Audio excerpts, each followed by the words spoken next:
Hello friends, welcome to another episode of legal and social awareness. मैं Karim Ahmad Siddiqui advocate. मेरे एक subscriber Narayan भाई सोलंकी के द्वारा दो सवाल पूछे गए हैं डोमेस्टिक वायलेंस से संबंधित। पहला सवाल यह है कि क्या डोमेस्टिक वायलेंस के केसेस में प्रोटेक्शन ऑफिसर के द्वारा घर में आके इंक्वायरी करना जरूरी है। दूसरा सवाल पूछा गया है कि डोमेस्टिक वायलेंस के केसेस में प्रोटेक्शन ऑफिसर का रोल क्या होता है। तो आज के इस एपिसोड में हम बात कर लेते हैं कि प्रोटेक्शन ऑफिसर क्या होता है, प्रोटेक्शन ऑफिसर का अपॉइंटमेंट किस सेक्शन के तहत किया जाता है, और ओवरऑल जो डीवी एक्ट के केसेस होते हैं उन केसेस में प्रोटेक्शन ऑफिसर का रोल क्या होता है। तो बहुत ही महत्वपूर्ण जानकारी है, आप सभी लोगों के लिए यह जानकारी बहुत काम की है। अगर आपका केस चल रहा है तो भी ये जानकारी आपके काम आएगी, और अगर आप एडवोकेट हैं, आपने अभी प्रैक्टिस शुरू की है, आप जूनियर एडवोकेट हैं, तो भी ये जानकारी आपके काम आएगी। तो जुड़े रहे आखिरी तक, देखते हैं कि इस संबंध में संपूर्ण जानकारी क्या है।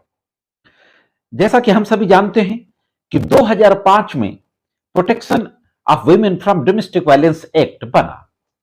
इस एक्ट में सेक्शन 2 है जो, उसमें तमाम चीजों को डिफाइन किया गया है, तो उसी में से प्रोटेक्शन ऑफिसर को भी डिफाइन किया गया है। सेक्शन 2M में प्रोटेक्शन ऑफिसर को डिफाइन करते हुए कहा गया है कि protection officer means an officer appointed by state government under subsection 1 of section 8, कि सेक्शन 8 के सबसेक्शन 1 के तहत स्टेट गवर्नमेंट के द्वारा जो ऑफिसर अपॉइंट किया जाता है वो प्रोटेक्शन ऑफिसर होता है। सेक्शन 8, जैसा कि हमने अभी डेफिनेशन में देखा कि सेक्शन एक्ट में प्रोटेक्शन ऑफिसर के अपॉइंटमेंट के प्रोविजंस दिए गए हैं। स्टेट गवर्नमेंट प्रोटेक्शन ऑफिसर को अपॉइंट करेगी, उसके बारे में नोटिफिकेशन जारी करेगी, उसकी क्वालिफिकेशन तय करेगी। इन तमाम चीजों को देख करके वो प्रोटेक्शन ऑफिसर को और उसके एरिया को भी, सारी चीजों को नोटिफिकेशन में वो क्लियर करेगी। तो सेक्शन 8 डोमेस्टिक वायलेंस के तहत प्रोटेक्शन ऑफिसर का अपॉइंटमेंट होता है। अब सेक्शन 9 जो कि महत्वपूर्ण सेक्शन है, सेक्शन 9 में प्रोटेक्शन ऑफिसर्स की ड्यूटी का जिक्र किया गया है। Duties and function of the protection officer, protection यानी संरक्षण अधिकारी के कर्तव्य, उसकी ड्यूटी और फंक्शन क्या है जो महत्वपूर्ण है, और जैसा कि सोलंकी जी ने अपने सवाल में पूछा है। तो अब एक नजर डालते हैं कि ओवरऑल फंक्शन क्या होता है।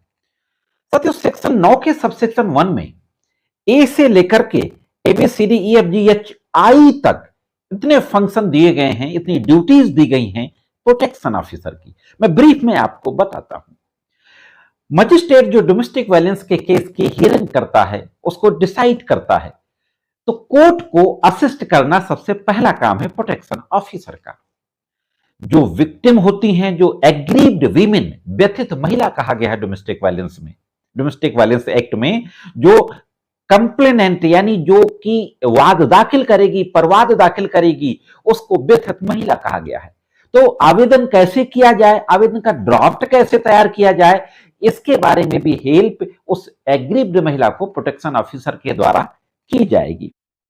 साथ ही साथ साथियों, डोमेस्टिक इंसिडेंट रिपोर्ट भी तैयार की जाएगी, और डोमेस्टिक इंसिडेंट रिपोर्ट तैयार करने के लिए प्रोटेक्शन ऑफिसर की जिम्मेदारी है कि वह दोनों के यहां जा सकता है। जैसा कि सोलंकी जी ने अपने सवाल में पूछा, वो महिला के घर भी जा सकता है, डोमेस्टिक वायलेंस एक्ट में जिनको अपोजिट पार्टी बनाया गया है उनके घर भी जा सकता है, और अगर उसको जरूरत पड़ती है कि कहीं और इसकी इंक्वायरी करने के लिए जाना है तो वहां भी जा सकता है। प्रैक्टिकली प्रोटेक्शन ऑफिसर कहीं नहीं जाते हैं, वो एक अलग बात है, उस पर मैं अभी आगे बात करूंगा। तो डोमेस्टिक इंसिडेंट रिपोर्ट तैयार करना और रिपोर्ट तैयार करके मजिस्ट्रेट को भेजना। महिला जो मजिस्ट्रेट के यहां आवेदन करती है डोमेस्टिक वायलेंस एक्ट के तहत, तो तमाम तरीके के रिलीफ पाने के लिए, उसी तरीके के रिलीफ पाने के लिए वो डोमेस्टिक वायलेंस एक्ट के तहत प्रोटेक्शन ऑफिसर के यहां भी आवेदन कर सकती है। साथियों, प्रोटेक्शन ऑफिसर का यह भी काम है कि वो लीगल डिस्ट्रिक्ट की जो लीगल सर्विस अथॉरिटी होती है, जिला विधिक प्राधिकरण, उस जिला विधिक प्राधिकरण से अगर कोई महिला ऐसी है कि वो आर्थिक रूप से बहुत कमजोर है, तो जिला विधिक प्राधिकरण से उसको फ्री एडवोकेट अवेलेबल कराया जाए, ये भी प्रोटेक्शन ऑफिसर के जरिए होता है। साथियों, सर्विस प्रोवाइडर्स की सूची रखना, सर्विस प्रोवाइडर का भी एक प्रोविजन दिया गया है। सर्विस प्रोवाइडर्स रजिस्टर्ड होते हैं, उनकी भी सूची रखेगा प्रोटेक्शन ऑफिसर। अगर कोई महिला ऐसी जिसके रहने की कोई जगह नहीं, ससुराल वालों ने निकाल दिया या मायके वालों ने निकाल दिया, कहीं कोई जगह नहीं, तो वह उसके लिए उचित आश्रय भी उपलब्ध कराएगा। अगर उसको शारीरिक रूप से कोई क्षति है, कोई चोट है, तो उसको मेडिकल फैसिलिटी, डॉक्टरी चिकित्सा की भी व्यवस्था कराएगा प्रोटेक्शन ऑफिसर। और साथियों, अगर किसी महिला को डोमेस्टिक वायलेंस एक्ट के तहत सेक्शन 20 के तहत अगर मॉनेटरी रिलीफ का ऑर्डर मिल गया है और हस्बैंड की ओर से या अपोजिट पार्टी की ओर से वो पैसा नहीं मिल रहा है, तो उस ऑर्डर की कंप्लायंस कराने के लिए भी प्रोटेक्शन ऑफिसर उस महिला की मदद करेगा। अब साथियों, सुप्रीम कोर्ट के एक महत्वपूर्ण जजमेंट को देख लेते हैं जो प्रोटेक्शन ऑफिसर के रोल और ड्यूटी के बारे में दिया गया। साथियों, 2021 में एक रेट पिटीशन फाइल की जाती है सुप्रीम कोर्ट में। We the women of India, यह एक ऑर्गेनाइजेशन का नाम था, versus union of India. Supreme court WPC 1156/2021। और यह रेट पिटीशन फाइल करते हुए सुप्रीम कोर्ट से मांग की जाती है कि डोमेस्टिक वायलेंस एक्ट के तहत हर डिस्ट्रिक्ट में एक प्रोटेक्शन ऑफिसर को स्टेट गवर्नमेंट को अपॉइंट करना है। पूरे देश के ज्यादातर डिस्ट्रिक्ट्स की स्थिति यह है कि गवर्नमेंट, स्टेट गवर्नमेंट्स के द्वारा अलग से प्रोटेक्शन ऑफिसर को अपॉइंट नहीं किया गया। जो छोटे जिले हैं, कहीं कहीं पे तो डिस्ट्रिक्ट मजिस्ट्रेट को ही प्रोटेक्शन ऑफिसर की जिम्मेदारी दे दी गई, कहीं पर SDM वगैरह को प्रोटेक्शन ऑफिसर की जिम्मेदारी दे दी गई।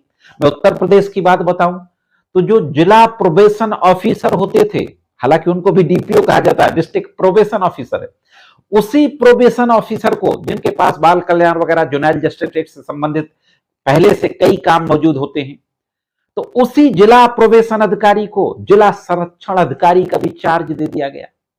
तो चूंकि डिस्ट्रिक्ट प्रोटेक्शन ऑफिसर एक महत्वपूर्ण रोल प्ले करता है डोमेस्टिक वायलेंस के केसेस में, और अलग से DPO अपॉइंट ना होने के कारण वह कार्य अच्छे से नहीं कर पा रहे हैं, लिहाजा डोमेस्टिक वायलेंस के केसेस का डिस्पोजल समय से और अच्छी तरीके से नहीं हो रहा है। तो सुप्रीम कोर्ट की बेंच के द्वारा जस्टिस UU ललित उस समय चीफ जस्टिस थे, उनके द्वारा सेंट्रल गवर्नमेंट से और स्टेट गवर्नमेंट से पूछा गया है, डाटा मांगा गया है कि आप बताइए कि आपने किस डिस्ट्रिक्ट में डोमेस्टिक वायलेंस एक्ट के तहत DPO की अपॉइंट की, उनकी क्वालिफिकेशन क्या है, उसका क्राइटेरिया क्या है, और डोमेस्टिक वायलेंस के केसेस का नंबर क्या है जो अलग अलग स्टेट्स और डिस्ट्रिक्ट्स में पेंडिंग है। तो इस संबंध में सुप्रीम कोर्ट का यह एक महत्वपूर्ण जजमेंट था। साथियों, जो कि सवाल पूछा गया था कि क्या डोमेस्टिक इंसिडेंट रिपोर्ट के लिए प्रोटेक्शन ऑफिसर्स की होम इंक्वायरी जरूरी है, तो बिल्कुल जरूरी है। और डोमेस्टिक वायलेंस एक्ट के तहत प्रोटेक्शन ऑफिसर का रोल क्या होता है, तो मैंने ब्रीफ में आपके सामने बताया। मैं समझता हूं कि जानकारी आपको जरूर अच्छी लगी होगी। जानकारी अच्छी लगी हो तो वीडियो को लाइक और शेयर अवश्य कर दें। चैनल में नए हो तो चैनल को सब्सक्राइब करके बेल बटन को हिट करके ऑल पे सेट कर दें। मिलते हैं किसी दूसरी वीडियो में कानून की अन्य जानकारियों के साथ। तब तक कानून की महत्वपूर्ण जानकारियों के लिए देखते रहें लीगल एंड सोशल अवेयरनेस।